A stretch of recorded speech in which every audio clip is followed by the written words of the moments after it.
with our Parks Division is going to introduce himself and talk a little bit more kind of about how they approach some of our park projects and investing in those.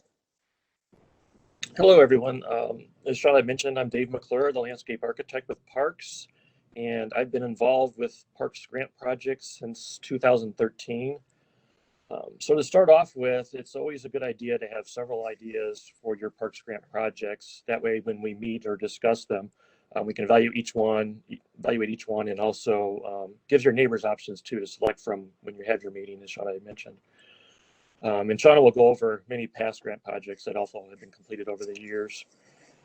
Some items that we'd like to see with the project ideas are an aerial view of where the project would take place in the park, of the proposed amenity, and some site pictures are also helpful.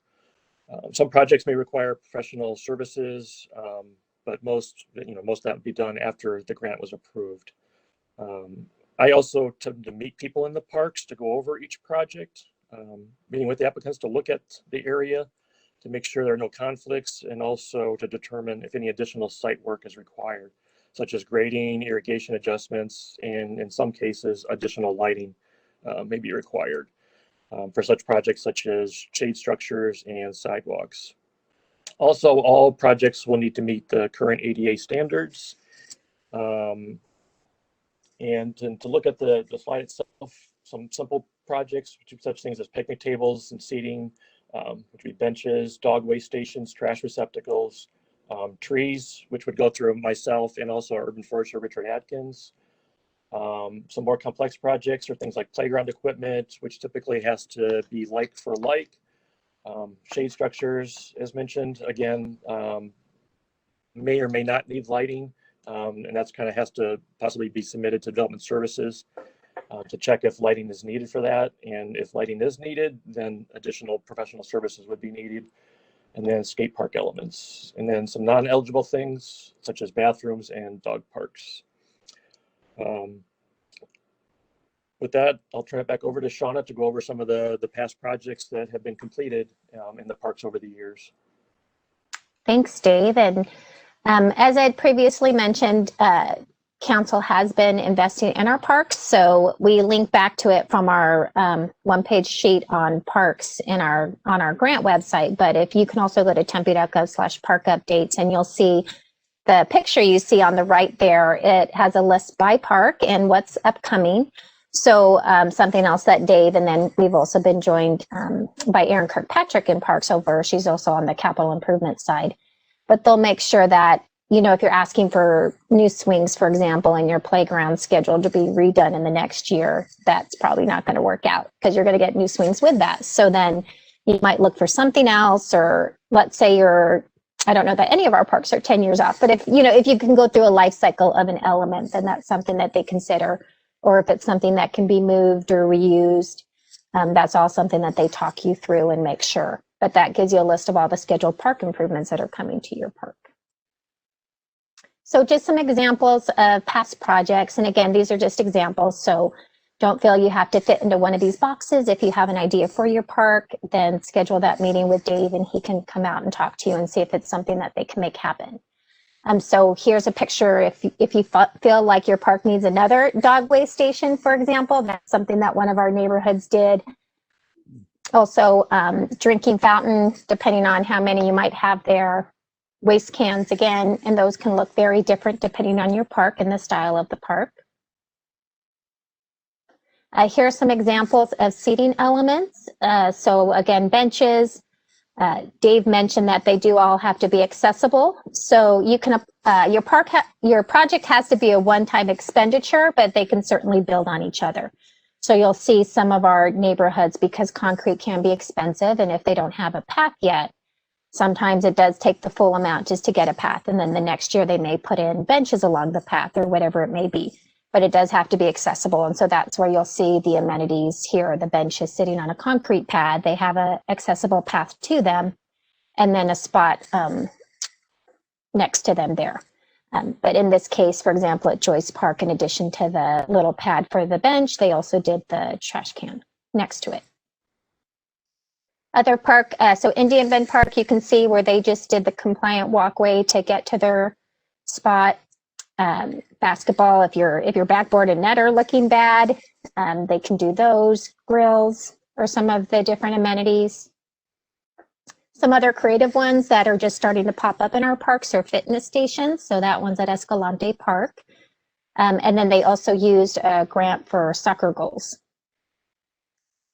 Chess tables, kind of a different thing that you might not see in every park, but certainly can be put in.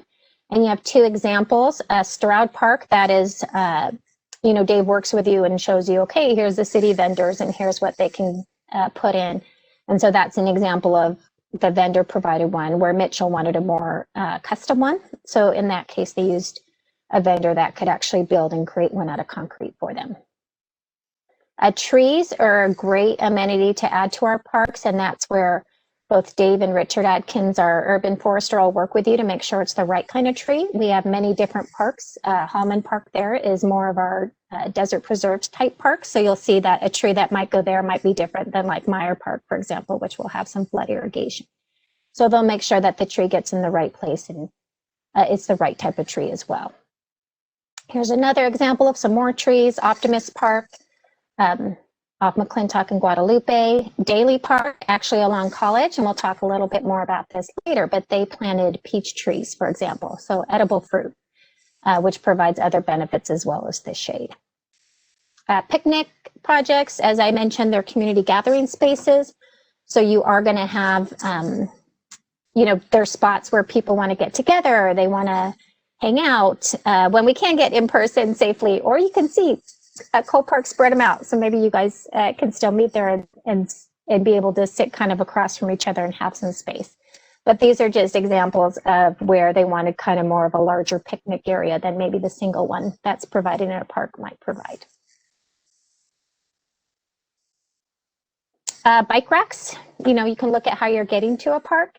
So Stroud Park there put in, again, the concrete pad that it sits on and then the bike racks itself. Clark Park got creative and had an artist design the bike racks to add a fun element to them. Shade in your park, again, Clark Park, it's the same artist there that did shade in the garden that's already at the park. And so in that way, the shade was, you can see, looks a little different because that is artist design, but very creative and adds a fun element to the park. In Goodwin Park, the shade is over actual playground equipment. And in Scudder Park, again, this is one where they got a brand new park, but so it included shade over the play equipment, but not over the picnic area. So they actually applied for a grant and got the cantilever shades there that shades their gathering area. And then, like I said, you don't have to fit in one of these boxes. You can get creative. Hudson Park did kind of more of a meditation maze there. At Mitchell, they had an old concrete pad that lent itself perfectly to some skate elements, just very simple ones. It's, not necessarily a skate park that we might install, but you can still see skateboarders out there using it. And then depending on what's in your park, Daley Park, for example, is a flood irrigated park. So they had the big irrigation standpipe. So they added public art within the park. And so certainly other parks will have lend themselves to some of what that could happen.